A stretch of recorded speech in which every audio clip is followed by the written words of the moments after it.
चमकीले नीले पत्थर की कीमत। बहुत ही रोचक प्रसंग।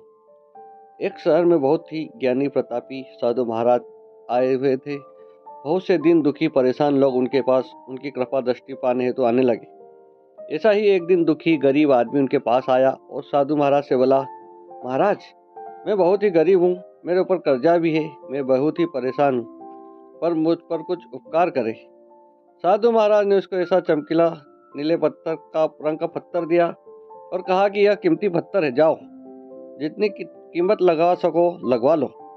वो आदमी वहां से चला गया और उसे बचने के इरादे से अपने जान पहचान वाले फल विक्रेता के पास गया बेचने के इरादे से। उस पत्थर को दिखाकर उसकी कीमत जाननी चाहिए। फल विक्रेता बोला, मुझे लगता है नीला शीशा है, महात्मा ने तुम्हें ऐसे ही दे दिया है। हाँ, यह सुंदर और चमकदार दिखता है, तुम मुझे दे दो, इसके मैं तुम्हें 1000 रुपये दे दूंगा। वो आदमी निराश होकर अपने एक अन्य जान पहचान वाले के पास गया जो कि एक बर्तनों का व्यापारी था। उनसे उस व्यापारी को भी वो पत्थर दिखाया और उसे बेचने के लिए उसकी कीमत जाननी चाहिए। बर्तनों का व्यापारी बोला, यह पत्थर कोई विशेष रत्न है, मैं इसके तुम्हें 10,000 रुपये दूंगा।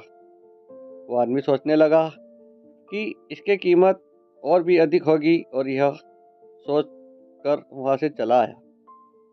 उस आदमी ने इस पत्थर को एक सुनार को दिखाया। सुनार ने उस पत्थर को ध्यान से देखा और बोला, यह काफी कीमती है, इसके मैं तुम्हें 1,00,000 रुपये दे दूंगा। वो आदमी अब समझ गया था कि यह बहुत अमूल्य है। उसने सोचा, क्यों न मैं इस हीरे के व्यापारी को दिखाऊं। यह सोच वो शहर के सबसे बड़े हीरे के व्यापारी के पास गया। उस हीरे के व्यापारी ने जब वो पत्थर देखा तो देखता रह गया। चौंकाने वाले भाव उसके चेहरे पर दिखने लगे। उसने उस पत्थर को माथे से लगाया और पूछा, तुम कहाँ से लाए हो? यह तो अमूल्य है, यदि मैं अपनी पूरी संपत्ति बेच दूं तो भी इसकी कीमत नहीं चुका सकता। कहानी से सीख, हम अपने आप को कैसे आंकते हैं?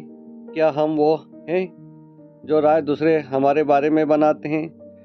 आपकी लाइफ अमूल्य है, आपके जीवन का कोई मोल नहीं लगा सकता। आप वो कर सकते हैं जो आप अपने बारे में सोचते हैं। कभी भी दूसरों के नेगेटिव कमेंट्स से अपने आप को कम मत आंकिए। धन्यवाद।